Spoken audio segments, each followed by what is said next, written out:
처음에는 여기 들어오는데 벌써 냄새부터 다른 거예요. 해외 의료 봉사하러 나가게 되게 되면 나는 냄새가 초창기에 맡았던 그 냄새하고 비슷했어요. 주로 냉대만을 많이 받고 살아오던 환자들이라서 분노의 임계치가 아주 낮아요. 뭔가 이렇게 얘기를 붙이려고 그래도 갑옷을 입은 것처럼 아주 단단하고 그래가지고 또 선우경 선생님이 쭉 이렇게 환자를 갖다가 보았기 때문에 제가 오니까 이게 익숙하지 않고 난 선우경 선생님은 알겠는데 신환식이는 난 모르겠다. 그런데 이제 환자들하고 계속 소통하면서 이렇게 손도 같이 잡아주고 어깨도 두들겨주고 처음에는 그냥 한쪽 발만 살짝 담그고 일을 하려고 하다가 점점 더 두 발이 다 빠져가지고 호우적대던 15년간이라고 볼 수가 있죠. 우연 같은 필연일까 뭐 운명이고 사주팔자였던 것 같아 보이기도 해요.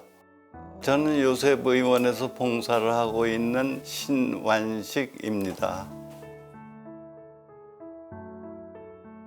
저는 감염내과 교수였는데 성모병원이 그 백혈병 환자라든지 재생불량성 빈혈 뭐 이런 것처럼 백혈구가 떨어진 환자들이 많은 병원이었거든요. 그 환자들의 감염은 아주 독특해요. 보통 사람들은 잘 걸리지 않는 바이러스라든지 곰팡이균 이런 것들에 대해서 감염이 잘 돼요. 그래서 그런 것들만 하던 의사였죠. 제 위에 정희영 교수님이라는 분이 계셨는데 제가 감염내과를 하게 되는 과정도 그렇고 제가 힘들어하게 되면 또 어떤 역경에 있을 때 그럴 때 저한테 힘을 많이 주셨던 교수님인데 그분이 정년 퇴임하실 때가 돼가지고 그 다음엔 뭐 하실 건가요? 되게 한 번씩 물어보잖아요. 그 선생님이 봉사하는 의사가 되고 싶었는데 몇 군데 가보니까 마음의 상처를 갖다가 받을 것 같은 느낌이 들어서 그래서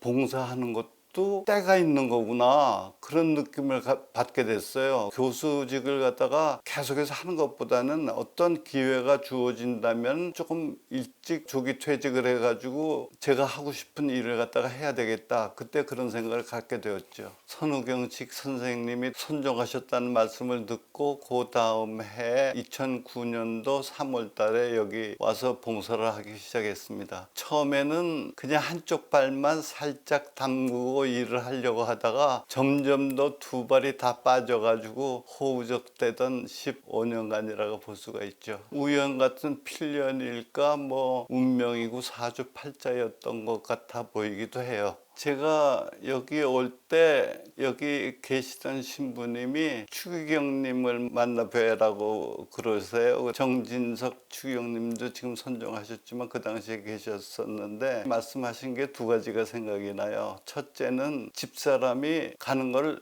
찬성해 주었느냐. 두 번째는 요셉의원에 가게 되면 교수 때 했던 것처럼 학구적인 방향으로 치료하면 안 되고 전인 치료를 하셔야 됩니다. 전인적인 치료를 해야 된다는 것은 그냥 쉽게 알아들을 수가 있었는데 실제 와서 전인적인 치료를 하려고 보니까 여러 가지 어려움이 많았죠. 처음에는 여기 들어오는데 벌써 냄새부터 다른 거예요. 해외 의료 봉사하러 나가게 되게 되면 나는 냄새가 초창기에 맡았던 그 냄새하고 비슷했어요. 뭐라고 얘기하기 어려운 그런 냄새들이 많이 나고 그래가지고 그게 좀 괴로웠죠. 요셉 의원에 오는 환자들은 주로 냉대만을 많이 받고 살아오던 환자들이라서 분노의 임계치가 아주 낮아요. 뭔가 이렇게 얘기를 붙이려고 그래도 갑옷을 입은 것처럼 아주 단단하고 그래가지고 잘 대답도 안 할 뿐만 아니라 굉장히 냉소적이고 화를 갖다가 먼저 내는 경우가 많았죠. 또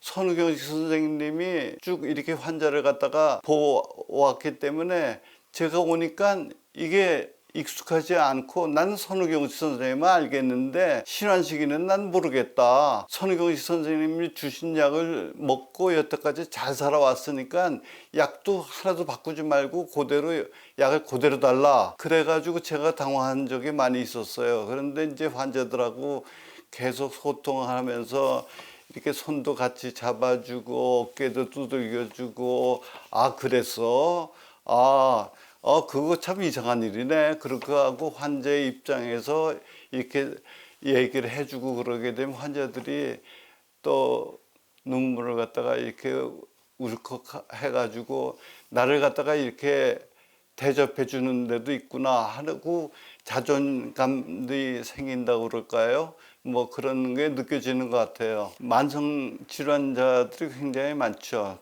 당뇨병, 고혈압, 골관절염 환자들이 굉장히 많아요. 그래서 이런 환자들은 이제 오게 되게 되면 이제 물론 약도 필요하겠지만 물리 치료도 필요하고 어떤 나이 드신 분들은 또 그 침 맞는 걸 그렇게 좋아하시는 분들이 많아요. 그래서 그 한방 선생님들이 와서 침도 놔주시고 뭐 부엉도 떠주고 노숙인이라고 그러게 되면 그냥 길거리에 술 먹고 누워서 이렇게 술병 놔둘 뒹굴어져 있고 이런 사람들만 생각하지만 그렇지 않고 이 사람들은 그 처음부터 완전히 우리랑 별개의 사람들처럼 이렇게 살아온 것이 아니고 이 사람들도 보통 사람들처럼 다 이렇게 지내왔어요. 그렇지만 어떤 환경, 예를 들어서 제일 대표적인 게 IMF 같은 거잖아요. 갑작스런 상황에 의해 가지고 이렇게 변화가 돼 가지고 이런 사람들이 됐기 때문에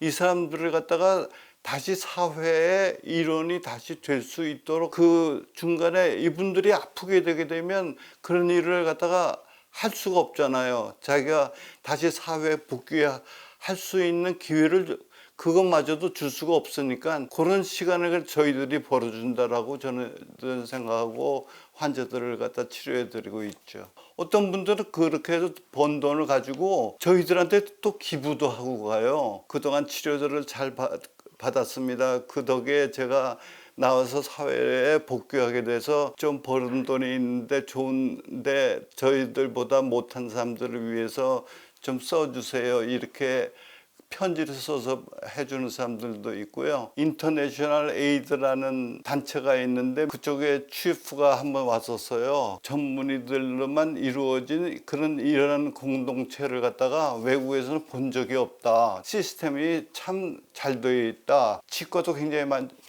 그 체어가 4개인가 있죠.